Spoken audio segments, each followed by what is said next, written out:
return. Spend hours in the ocean and survive? Amazingly, it is.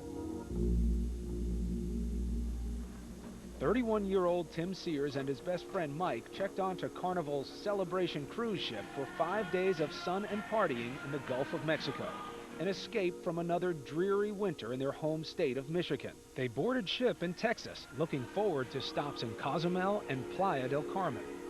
After their first day drinking in the sun, that night the two bachelors split up. Mike hit the casino while Tim went dancing. Drinks were flowing and friends were being made. What's the last thing you remember?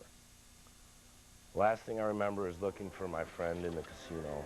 Sears' memory then goes blank. His vacation was about to take a very unexpected turn.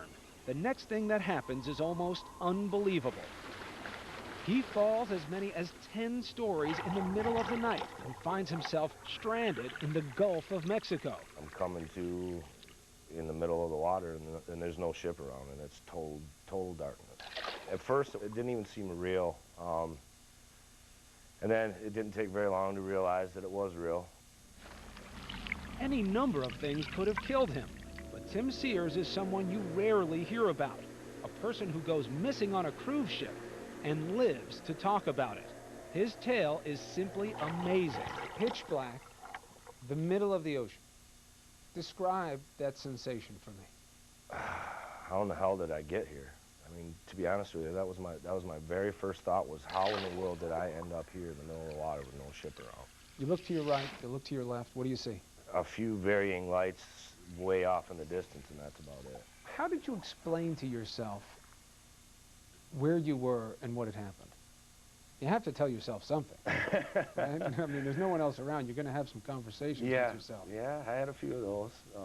It wasn't so much about how I got there, it was how I was going to get out of there. I mean, that's where my focus was, really. Fairly quickly, I realized I didn't have any pants, any shoes. All I had on was boxers and a sweatshirt and a t-shirt on. Tim suspects foul play led to his watery exit from the cruise ship. But back on board, the party continues. No one knows Tim is missing. He is alone, staring at a sea that seems to be alive.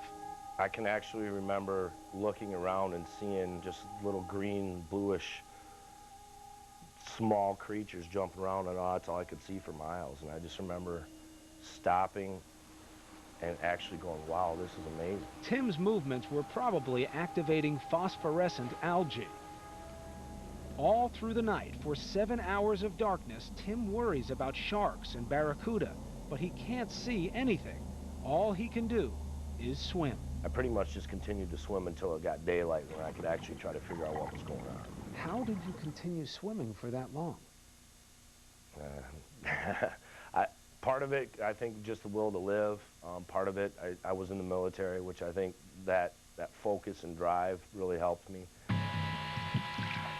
The former Army paratrooper toughs it out in the Gulf of Mexico. Fortunately for him, the relatively warm temperature of the water there works in his favor. And as day breaks, now Tim can see, but the sun soon becomes the enemy. For hours, he's had nothing to drink, and he starts to try the salt water. The sun was so bright, and I was so dehydrated that I would take some in my mouth, just swish it around, spit it back out, but within a half hour, I started getting ill from that. Worst of all, he keeps seeing ships on the horizon, but they don't see him. His mental toughness starts to give way to the reality of his dire situation. I knew there was no way I could continue swimming through another night because I was really cold. The body temperature dropped hugely. After 14 hours with no food or water, Tim hasn't seen a passing ship in hours. He faces a moment that most of us dread ever having to face. I hadn't seen any ships in a couple hours and just decided that I wasn't going to make it. I was tired, and so I made peace with God and closed my eyes and started going down in the water, taking water in through my nose into my lungs, and no thoughts went through my head. I was ready for it to be over. Tim says he starts to sink into the darkness, but then something happens. A light of hope that gives Sears a renewed determination. He is not done yet. And my eyes just opened, and I I swam back to the top, spit the water out, and decided that I was going to keep swimming. Tim struggles on for 3 more hours. His head badly burned, his legs raw from hours of kicking in the salty sea. Despite all his determination, he is still 50 miles from shore. So you were done? Yeah, there was no way I was reaching land whatsoever. Finally, something appears on the horizon. I saw a ship in the distance and watched it travel on the same path for quite a while, and just decided that that was going to be my last chance. With everything he has left, Tim swims toward the ship, coming within 200 yards of it. The waves were just enormous, just up and down. I had lost my glasses, of course. I couldn't see, and I had a bright yellow t-shirt on underneath that I had taken off and ripped to try to make it larger, waving down. And I thought at the last minute I saw somebody step out. Well, the boat just continued on and stopped probably a mile away. Tim screams and yells to his last breath. And what I later found out is that they actually heard me before they saw me.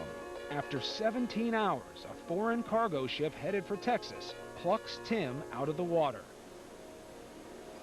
I was asking God to send me any ship, and here any ship rescued me. And it brought me to tears. For all Tim Sears learned about himself trapped in the water, he still knows very little about how he got there. What is the chance that you were just crazy drunk, stumbling around looking for your friend, and wound up falling overboard? Have you considered that possibility? Oh, definitely. But I'm also aware that in the past, if I've ever drank too much, I'm aware of what's going on. What do you think happened? One of two scenarios: either I was looking over the railing and fell, or somebody put something in my drink. But Sears is different from the families searching for lost loved ones. Sure, he'd like to know more, but he's very happy about what he already does know. Frustrating that there are no answers? A little bit, but I'm just glad to be alive. Disappeared. Suspicions of a honeymoon murder.